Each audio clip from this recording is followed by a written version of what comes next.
हम ह्यूमंस का ब्रेन उस लेवल पर काम करने की पोटेंशियल लगता है जहाँ तक आपने कभी इमेजिन भी नहीं किया होगा। और इसके एग्जाम्पल से दुनिया भरी पड़ी है, like Albert Einstein, Nikola Tesla, Thomas Alva Edison, sir Isaac Newton और इवन आप जो इस वीडियो को देख रहे हो, आपका ब्रेन भी उस लेवल पर काम कर सकता है जहाँ तक आपने कभी सोचा भी नहीं होगा। लेकिन अब सवाल आता है कि क्यों जो हम पढ़ते हैं उसे याद नहीं कर पाते हैं, और अगर याद कर भी लेते हैं तो वो चीज हमें लंबे समय तक क्यों नहीं याद रहता। बट हमारे आसपास कुछ ऐसे भी स्टूडेंट्स होते हैं जो किसी भी चैप्टर या टॉपिक को चुटकियों में याद कर लेते हैं और एग्जाम में इन्हीं के सबसे हाईएस्ट मार्क्स भी आते हैं। लेकिन वहीं कहीं कुछ ऐसे स्टूडेंट होते हैं जो हार्ड वर्क तो करते हैं लेकिन उन्हें पढ़ा हुआ याद नहीं रहता। वो जो भी पढ़ते हैं उसे कुछ ही देर बाद भूल जाते हैं। बट द क्वेश्चन इज कि वो स्टूडेंट जो कम टाइम में पढ़ के भी अच्छा मार्क्स स्कोर कर लेते हैं, क्या वो जीनियस हैं या फिर उन्हें कुछ ऐसे सीक्रेट टेक्निक्स का पता है जिसका यूज करके वो इतना अच्छा रिजल्ट निकाल पाते हैं। तो इस वीडियो में हम इसी चीज के डेप्थ में जाने वाले हैं कि how to remember everything what you have read। So without any further delay, let's get started। Number 1, 3 R's। ये एक 3 स्टेप प्रोसेस है किसी भी चीज को याद करने के लिए। पहला है रजिस्ट्रेशन। ये एक ऐसा प्रोसेस है जिसमें आप इंफॉर्मेशन को अपने ब्रेन में डाल रहे होते हो। तो जब आप पढ़ते हो तो उस मोमेंट में आप इंफॉर्मेशन को अपने ब्रेन में स्टोर कर रहे होते हो। दूसरा है रिटेंशन। इसका मतलब होता है कि जो भी इंफॉर्मेशन आपने रीडिंग के थ्रू अपने ब्रेन में स्टोर किया है उसको आप कितने देर तक ब्रेन में होल्ड कर सकते हो, कितने लंबे समय तक उस इंफॉर्मेशन को रिटेन कर सकते हो। तीसरा है रिकॉल। रिकॉल मीन्स कि जो भी इंफॉर्मेशन आपने ब्रेन में स्टोर किया है, जब आपको उसकी जरूरत हो तो आप उसे एक्सप्रेस कर पाओ, उसे बाहर निकाल पाओ। इस 3 R's टेक्निक में फोकस सबसे ज्यादा इंपॉर्टेंट है, क्योंकि अगर आप फोकस नहीं करोगे तो आप इंफॉर्मेशन की रजिस्ट्रेशन नहीं कर पाओगे, यानी अपने ब्रेन में इफेक्टिवली वे में स्टोर नहीं कर पाओगे। और जब आप इंफॉर्मेशन को अच्छे से स्टोर नहीं कर पाओगे तो आप उसे लंबे समय तक रिटेन भी नहीं कर पाओगे। इट मीन्स कि आपका रिटेंशन प्रोसेस भी बिगड़ जाएगा। इसके बाद अगर रिटेंशन बिगड़ा तो आपका रिकॉल प्रोसेस भी बिगड़ जाएगा। So focus is absolutely very critical in 3 R's technique.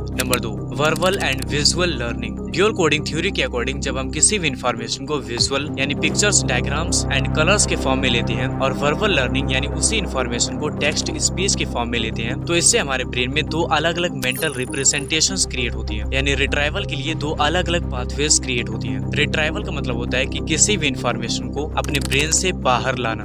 Verbal learning and visual learning को एग्जांपल से और डीपली समझते हैं ताकि आप इसे अपने पढ़ाई में इजिली एंड इफेक्टिवली वे में यूज कर पाओ। मान लेते हैं कि आपके टीचर ने मैथ का एक चैप्टर क्वाड्रेटिक इक्वेशन के बारे में आपको पढ़ाया। अब ड्यूअल कोडिंग थ्योरी के अकॉर्डिंग सबसे पहले आपको वर्बल तरीके से उस चैप्टर को स्टडी करना है, यानी क्वाड्रेटिक इक्वेशन को स्टेप बाय स्टेप सॉल्व करने का प्रोसेस क्या है उसको टेक्स्ट के फॉर्म में डीपली समझना है। देन इसके बाद आपको विजुअल तरीके से क्वाड्रेटिक इक्वेशन के ग्राफ को समझना है। अब ये इन्फॉर्मेशन आपके ब्रेन में 2 तरीके से स्टोर हो गया, एक टेक्स्ट के फॉर्म में एंड दूसरा एक इमेज के फॉर्म में। अगर हम बायोलॉजी में देखें तो उसमें भी डायग्राम पर ज्यादा फोकस किया जाता है, क्योंकि थ्योरी से सिर्फ आप उसे थोड़ा बहुत ही याद कर पाते हो, तो डायग्राम से आप उसे और अच्छे तरीके से याद कर पाते हो। तो इसीलिए किसी भी चैप्टर को लंबे समय तक याद करने के लिए एंड डीपली समझने के लिए वर्बल एंड विजुअल दोनों तरीके को जरूर यूज करो। Number 3, acronyms and acrostics technique. Basically अगर आपको किसी भी चीज की लिस्ट याद करनी है, चाहे पीरियोडिक टेबल में सभी एलिमेंट्स के नाम हो, सोलर सिस्टम के सभी प्लैनेट्स के नाम हो एंड बायोलॉजिकल क्लासिफिकेशन सिस्टम्स के नाम हो, इन सबको आप एकदम इजिली तरीके से याद कर सकते हो। फॉर एग्जाम्पल आपको सोलर सिस्टम के सभी प्लैनेट्स के नाम याद करना है, तो सबसे पहले आपको एक्रोनिम्स टेक्निक का यूज करना है। इसमें आपको उन सभी प्लैनेट्स के इनिशियल लेटर को सीरीज में कुछ इस तरह लिखना है। देन इसके बाद आपको एक्रोस्टिक टेक्निक का यूज करना है, यानी इसी वर्ड के हर एक लेटर का यूज करके एक सेंटेंस क्रिएट करना है। अब इसको आप कुछ इस तरह से एक सेंटेंस बना सकते हो, जैसे my very educated mother just served us noodles. अब ये चीज आपको तुरंत याद हो जाएगी, जैसे Mercury, Venus, Earth, Mars, Jupiter, Saturn, Uranus, Neptune. अब इस टेक्निक से आप किसी भी चैप्टर के बड़े से बड़े लिस्ट को इजिली रिमेम्बर कर पाओगे, फिर चाहे मैथमेटिक्स में ऑर्डर ऑफ ऑपरेशन याद करना हो या लाइफ प्रोसेस को याद करना हो। Number 4, just pretend to teach. अगर किसी भी टॉपिक को आपको गहराई से समझना है तो सबसे इम्पोर्टेंट है कि आप उसे खुद को पढ़ाओ, क्योंकि इससे ये तो पता चल जाता है कि आपको उस टॉपिक के बारे में कितना पता है और कितना नहीं, एंड मोस्ट इम्पोर्टेंट कि आप मिस्टेक्स कहाँ पर कर रहे हो। सेकंड थिंग इज कि आपका एक्टिव रिकॉल हो जाता है। जब भी आप किसी भी चैप्टर को फिनिश करो तो कुछ देर बाद सेल्फ टीचिंग सेशन भी रखो एंड उस टॉपिक को अपने अंडरस्टैंडिंग के अकॉर्डिंग डिफरेंट पर्सपेक्टिव से खुद को समझाओ। जिस तरह टीचर आपको क्लास में एक टॉपिक को मल्टीपल एग्जाम्पल के थ्रू समझाते हैं, आई रिकमेंड कि इसी चीज को आपको मल्टीपल टाइम प्रैक्टिस करना है, क्योंकि जितना ज्यादा बार आप उस चैप्टर को प्रैक्टिस करोगे, उस चैप्टर के डेप्थ में जाओगे, आप उतने बेस्ट की पॉइंट्स को फाइंड आउट कर पाओगे एंड उसे अच्छे तरीके से मेमोराइज भी कर पाओगे। सो इस वीडियो में हमने इन्हीं टेक्निक्स के बारे में बात की है जो आपको किसी भी चीज को फास्टली मेमोराइज करने में हेल्प करेंगे। Thanks to everyone for watching this video till the end. So stay focused and stay disciplined.